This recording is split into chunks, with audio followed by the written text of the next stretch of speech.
Hello students, let's see the question. So question is which is an example of रीडिफरेंशिएशन. पूछा गया है कि इनमें से कौन सा रीडिफरेंशिएशन का एग्जांपल है. Cork cambium, secondary cortex, meristems, interfascicular cambium. तो अगर हम देखें यहाँ पे तो प्लांट डेवलपमेंट में इनिशियली जो मेरिस्टम डेवलप होता है वो कौन सा होता है? Primary meristem. प्राइमरी मेरिस्टम जिनके सेल्स कौन से मेरिस्टमेटिक सेल्स हैं और वो कैपेबल है डिवाइड होने के लिए. जैसे एग्जांपल अगर हम देखें एपिकल मेरिस्टम and intercalary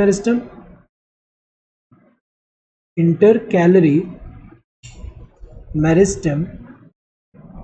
तो इनके सेल्स जब डिफ्रेंशिएट होकर मैच्योर होंगे तो यहाँ पे अगर हम देखें तो यहाँ पे क्या हो रहा है? पहले डिफरेंशिएशन. तो जब डिफरेंशिएशन होगा तो क्या होगा कि ये जो सेल्स होंगे ये लूज कर देंगे एबिलिटी टू डिवाइड एंड यहाँ पे एक तरह से मैच्योर हो जा रहे हैं in terms of structure and function. तो यहाँ पे क्या फॉर्म करेंगे? Primary permanent tissue. Primary permanent tissue जैसे कि पिथ हुआ, पेरिसाइकल हुआ, देन कॉर्टेक्स हुआ. अब जो जैसे कि एग्जांपल अगर हम देखें डाइकॉट हुआ, डाइकॉट जो प्लांट है उनमें सेकेंडरी ग्रोथ देखने को मिलता है.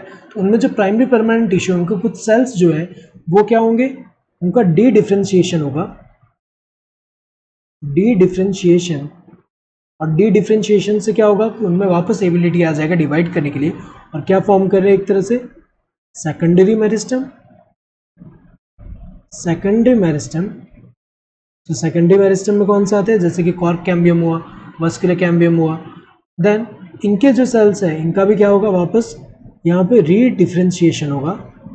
तो जब रीडिफ्रेंशिएशन होगा तो इससे क्या होगा कि वापस ये क्या हो जाएंगे? मैच्योर हो जा रहे हैं, लूज करें एबिलिटी डिवाइड होने का और मैच्योर हो गए यहाँ पे in terms of structure and function. क्या फॉर्म करें? Secondary permanent tissue.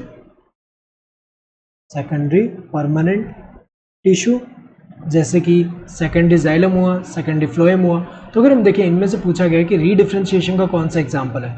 तो अगर हम देखें रीडिफ्रेंशिएशन से जो बन रहा है तो कॉर्क कैम्बियम, तो ये तो क्या है? सेकेंडरी मेरिस्टम है. तो अगर हम देखें ये तो डी डिफ्रेंशिएशन से फॉर्म होता है, तो ये तो गलत है.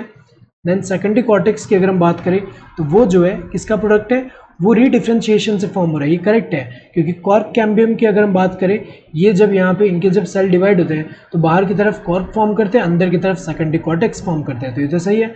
मेरिस्टम्स ये तो गलत है यहाँ पे क्योंकि ये स्पेसिफाई नहीं किया गया है. Next interfascicular cambium. Interfascicular cambium जो है ये भी क्या है? सेकेंडरी मेरिस्टम है. तो ये किससे फॉर्म हो रहा है? डी डिफ्रेंशिएशन से. तो ये तो गलत है. Correct answer would be this second one. Hope you understood the question. Thank you and all the best.